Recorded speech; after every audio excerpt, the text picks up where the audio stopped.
जिनका मन अशांत और यहाँ वहाँ भटकता है वह आज इस कहानी को जरूर सुने, क्योंकि व्यक्ति के जीवन में वह अपने मन की अशांति के कारण ही अपनी समस्याओं का कोई समाधान नहीं खोज पाते हैं और ऐसा व्यक्ति अपने जीवन में कभी भी अपने लक्ष्य पर कार्य नहीं कर पाता है। तो आइए जानते हैं उस कहानी का परिणाम।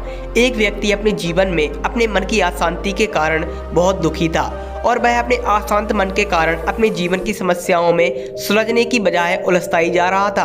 वह एक दिन अकेला बैठकर एक नदी के किनारे विचार कर रहा था और वह सोच रहा था कि मेरे जीवन में कितनी समस्याएं बढ़ गई हैं। मैं पहले अपने जीवन में अपने मन के कारण ही अपनी समस्याओं को सुलझाता, लेकिन मैं आज अपने मन के कारण ही अपने मन की समस्याओं में उलझ गया हूँ। और वह समस्याओं में उलझना है मेरे मन का अशांत होना। जब मेरा मन शांत था तो मैं अपने जीवन की किसी भी समस्या का समाधान आसानी से खोज लेता, लेकिन आज मेरा मन अशांत होने की वजह से मैं अपने जीवन में किसी भी समस्या का कोई समाधान नहीं निकाल पा रहा हूँ। वह यह सोचते सोचते ध्यान की ओर बढ़ गया।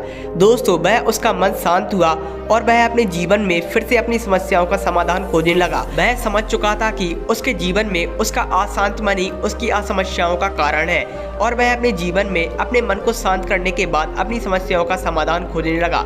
दोस्तों, व्यक्ति के जीवन में उसका शांत मन ही उसकी समस्याओं का समाधान होता है। व्यक्ति अपने जीवन में अपने अशांत मन के कारण ही अपने जीवन में अपनी समस्याओं का समाधान नहीं खोज पाता है। अगर आप भी अपने जीवन में कोई लक्ष्य लेकर चल रहे हैं और अपनी समस्याओं का समाधान खोजना चाहते हैं तो पहले अपने मन को शांत करिए और उसके बाद अपने जीवन के लक्ष्य पर दृढ़ निश्चय के साथ कार्य करिए। एक दिन अपने मन की शांति के कारण ही अपने जीवन की समस्याओं का समाधान खोजेंगे और महान सफलता पाएंगे एक दिन।